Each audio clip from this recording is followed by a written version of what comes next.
قدرمنو اوریدونکو، زموږ د نننۍ خپرونې موضوع ځانګړې شوې هغو فتنو ته چې په آخره کې د محمد رسول الله صلی الله علیه وسلم په امت کې ظاهریږي او د هغو د دیني د کموالي لامل او سبب ګرځي.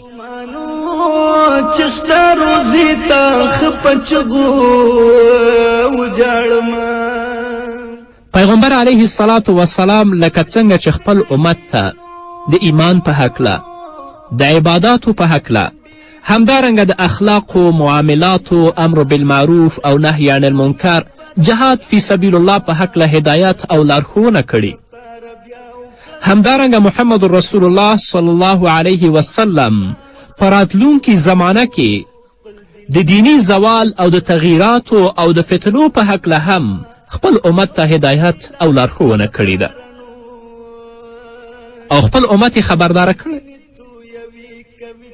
الله رب العزت محمد رسول الله صلی الله علیه وسلم ته دا ښودلي و لکه څنګه چې په مخکینیو امتونو باندې دیني زوال راغلی و او هغوی په قسمه قسم ګمراهیو کې، غلطو کارونو کې بوخت شوي و او د الله رب العزت د رحم او عنایت نه هغوی محرومه شوي ول.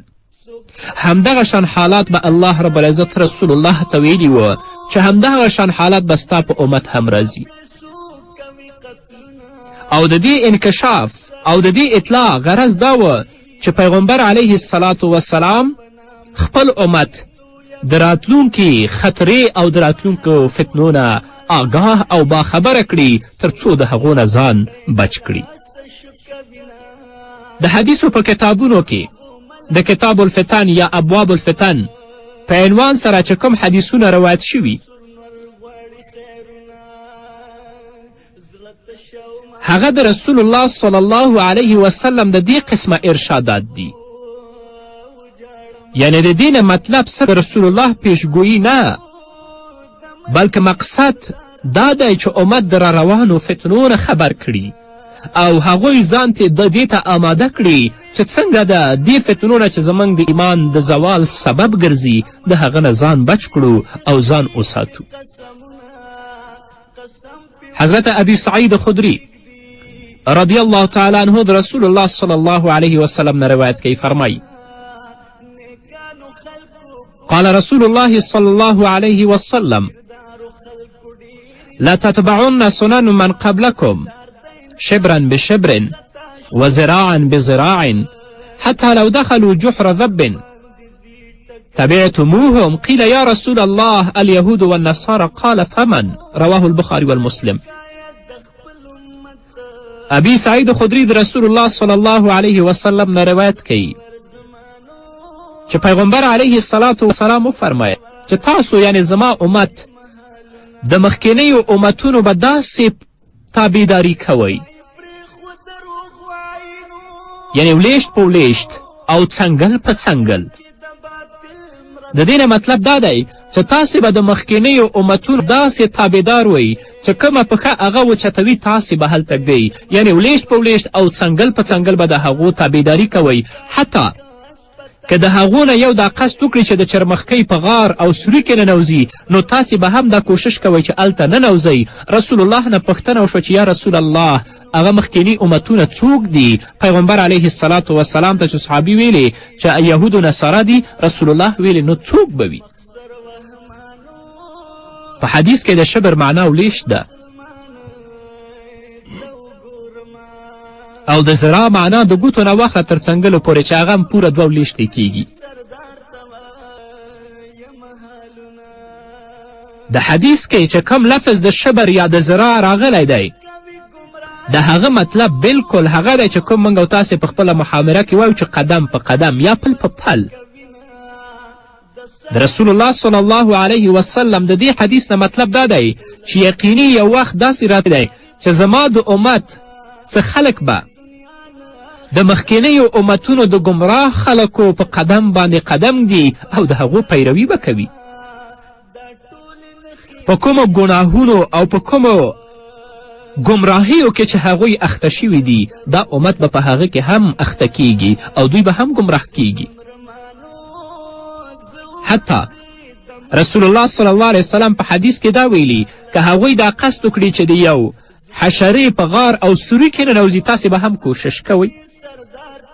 یعنې زما په امت کې به داسې احمقان وي چې په احمقانه طریقو سره به هغوی هم د اسلام د دښمنانو پیروي کوي. یو صحابي وایي چې مخکینیو امتونو نه مراد یهود و نصارا دي. رسول الله ورته نو څوک دي؟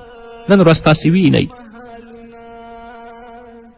چې د انسانیت او د اسلام دښمنان تل لپاره دا هڅه کوي چې مسلمان د خپل اسلامي عقیدې نه واړوي او هغه یهودیت او نصرانیت ته متوجه کړي او تل لپاره د دې وحشیانو لاسونه د بغاوت لاسونه د مسلمانانو په وینو باندې سره دي. خو زموږ ځینې بدبخته مسلمانان هغه څوک چې احمق دي بیا هم د دې اسلام د دښمنانو د یهودو نصاراو تابعداري کوي او د هغوی قدم په قدم ولیش په ولیست او څنګل په څنګل تابعدار دي او د هغو په لارو باندې روان دي. دا فتنه ده. نن ورځ تاسې په خپله ټولنه کې وینئ چې د اسلام دښمنان تل لپاره دا هڅه چې مسلمان څنګه وځپي، د مسلمان وینه څنګه تویې کړي، حتی ماشومان په ګورو او په زنګو کې ووژني او تورسر یې بېعزته کړي، د اسلام شاعرو او مقدساتو ته سپکاوی وکړي. په دې هڅه کې دي. اما ځینې هغه کسان چې په نامه مسلمان دي د دې انسانیت او د اسلامیت دښمنانو په قدم باندې روان دي او د مسلمانانو په ځپلو کې هغو سره همکار. دا فتنه ده. واقعا هغه فتنه چې د مسلمان د ایمان او د اسلام د زوال لامل او سبب ګرځي. الله رب العزت دې موږ او تاسې دې فتنو نه په حفظ و امان کې وساتي. په بل حدیث کې حضرت عبدالله ابن عمر رضی الله عنه هغه فرمایي قال شبك النبي صلى الله عليه وسلم أصابعه وقال كيف أنت يا عبد الله إذا بقيت حصالة قد مزجت عهودهم وأماناتهم واختلفوا فصاروا هكذا. قال فكيف يا رسول الله صلى الله عليه وسلم؟ قال تأخذ ما تعرف وتدعو ما تنكر وتقبل على خاصتك وتدعوهم وعوامهم. رواه البخاري. حضرت عبدالله بن عمرو بن عاص رضی الله عنه د رسول الله صلی الله علیه وسلم نه روایت کوي چې یوه ورځ محمد رسول الله صلی الله علیه وسلم د خپل یو لاس ګوتې په بل لاس کې واچولې او ما ته مخاطب شو. رسول الله ما ته وفرمیل چې عبدالله ستا به هغه وخت څه حال وي او ستا به هغه وخت څه رویه وي چې صرف په دنیا کې ناکاره خلق پاتې شي، د هغو معاملاتو کې او د هغو په وعدو کې به فریب او ټګي وي او د هغوی په منځ کې به سخت اختلاف پیدا شي او خپلو کې به داسې نښتې وي لکه څنګه چې زما د یو لاس ګوتې په بل لاس کې ننوتې دي. وینو د حالت نن ورځ په خپل ټولنه کې. عبدالله بن عمر عرض وکړ یا رسول الله صلی الله علیه وسلم ما ته بیا هلته څه کول پکار دي چې داسې فتنې راشي چې خلک په خپل معاملاتو کې او په خپلو وعدو کې ټګي او چل او فریب کوي او خپل منځ کې به نښت وي او ټول خلک به ناکاره او فاسد خلک وي. زه به څه کوم یا رسول الله؟ پیغمبر علیه الصلاة والسلام حضرت عبدالله بن عمر بن عاص رضی الله عنهما ته وفرمیل چې کوم عمل هلته تا ته ښایسته ښکاري هغه عمل کوه او کوم عمل چې هلته تا ته بد ښکاري نو هغه عمل ته پرېږده. د حدیث په لفظ کې حصاله راغلی ده. حصاله معنا چې دی بوس دی. دلته د دې نه هغه خلک مراد دي چې په ظاهر کې خو به سړي ښکاري خو د سړیتوب نه به هغوی بیخي خالي وي. هیڅ صلاحیت به په هغو کې نه وي، د هیڅ استفاده به په هغو کې نه وي، لکه څنګه چې د بوسو کې د څه صلاحیت نشته او د هغو نه څه استفاده نه کیږي. بوس خو به دومره شي چې غواګانې به یې وخوري، خو دوی به د بوسو په شان هم نه وي. په خپلو معاملاتو کې، په خپلو وعدو کې او په خپلو کړنو کې به ټول فریب، چل، دروغ او قسمونه وي. نن ورځ وینو دا حالات، دا فتنه په خپل وطن کې، په خپل ټولنه کې وینو. چې زموږ معاملات ټول په چل او په فریب او په قسمونو باندې بنا دي. که زموږ دکانداري ده، که زموږ تجارت دی، که زموږ نور معاملات دي، په وعدو کې خو سره وفا نشته. ټول خپل منظور ښه یاستو څنګه چې یو بل ته دوکه ورکړو او څنګه یو بل د مستقیمې لارې نه کندې ته وغورځوو. دا فتنه ده. دا هغه فتنې دي چې د مسلمان د ایمان د زوال سبب ګرځي. الله دې په موږ را باندې رحم وکړي. رسول الله هغه ته هدایت ورکوي چې کم څیز دې خوښیږي هغه کوه او کم څیز چې تا ته بد ښکاري هغه پرېږده. نو مسلمان ته اوس هم دا پکار ده چې د داسې فتنو په وخت کې د الله کلام ته متوجه شي، د محمد رسول الله احادیثو ته متوجه شي او ځان ته علم حاصل کړي چې الله څه ویلي او رسول الله څه ویلي. او د داسې فاسدو خلقو نه په داسې د فتنو په حالت کې ځان ګوښه کړي تر څو چې الله په موږ او تاسې باندې رحم وکړي او د دې په فتنه او په عذاب کې موږ او تاسې پرې نه وځو.